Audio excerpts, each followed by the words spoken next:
یہاں پر درمیان میں ایک جملہ عرض کر دوں، چونکہ ریکارڈ بھی ہو رہا ہے۔ مولود کعبہ امیر المومنین ہے، مولا کائنات کی ولادت باسعادت کعبے میں ہوئی ہے۔ اس موقع کی بعض دعائیں اگر ہم دیکھیں تو یہاں پر امیر المومنین کے سلسلے میں مولود کعبہ یہ جملہ ملتا ہے۔ مولود کعبہ کا مطلب یہ ہے کہ مولا کائنات کی ولادت ہوئی۔ اور پھر اگر ہم تاریخ کا جائزہ لیں، تاریخ میں جو لفظ استعمال ہوا ہے وہ بھی ولادت کا لفظ ہے۔ کہنے کا مقصد یہ ہے کہ مولود کعبہ یا مولا کائنات کی ولادت باسعادت کا ہونا، یہ بعض نوجوان ذہنوں میں آج کے زمانے میں یہ خیال آتا ہے کہ اگر ہم ولادت کہیں گے تو گویا امام علی کی شان میں کوئی کمی آ جائے گی، یا بعض نوجوان یہ سوچتے ہیں کہ اگر ہم ولادت کا لفظ استعمال کر لیں گے تو پھر ہماری ولایت میں کمی آ جائے گی۔ نہیں، لفظ ولادت سے نہ تو ہمارے ایمان میں کوئی کمی آئے گی، نہ ہمارے ولایت میں کوئی کمی آئے گی، نہ ہماری محبت میں کوئی کمی آئے گی۔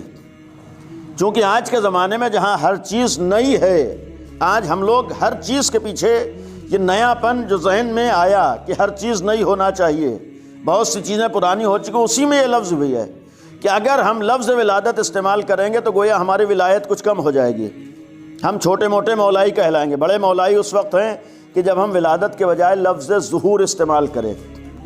دیکھیے، جہاں تک کعبے کا تعلق ہے، آپ تمام معصومین کی روایات کو اٹھا کر دیکھیے، کعبے کے حوالے سے 2 لفظ روایات میں موجود ہیں، حتیٰ پیغمبر کی روایات میں بھی ہیں اور ائمہ معصومین کی روایات میں ہیں۔ کعبے سے متعلق ایک لفظ جو معصومین نے استعمال کیا ہے وہ لفظ ظہور ہے، اور ایک لفظ جو معصومین نے استعمال کیا ہے وہ لفظ ولادت ہے۔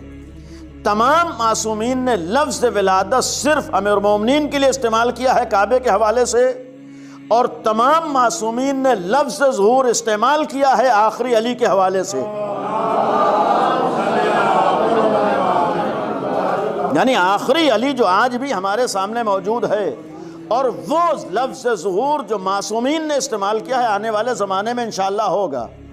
لہٰذا یہ یقین رہے کہ اگر ہم امیر المومنین کے لیے، اولاً یہ غلط فہمی نہ ہو کہ ولادت کا مطلب ہے کہ ہمارا عقیدہ یہ ہے کہ اس سے پہلے امیر المومنین کا وجود نہیں تھا۔ وہ ایک اپنی جگہ بحث ہے کہ دنیا میں سب سے پہلے اللہ نے اگر کوئی مخلوق دنیا میں خلق کی ہے وہ پیغمبر کا نور تھا یا امیر المومنین کا نور تھا۔ اول ما خلق اللہ نور، یہ مسلمات میں سے ہے کہ پیغمبر کا نور سب سے پہلے خلق ہوا ہے، اس سے پہلے کچھ خلق نہیں ہوا ہے۔ اور جس وقت نور پیغمبر خلق ہوا، خود پیغمبر نے فرمایا تھا کہ انا وعلی من نور واحد، میں اور علی ایک ہی نور سے ہوں۔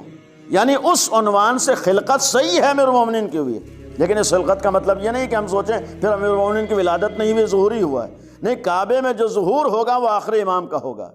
اور یہ اس لیے میں نے توجہ دلائی، کہیں ایسا نہ ہو کہ ہم اپنے ائمہ معصومین کی ولادت کے لیے اتنا زیادہ ظہور استعمال کریں کہ جب حقیقی ظہور ہو اس وقت ہم فراموش کر جائیں کہ یہ ظہور کیا ہے۔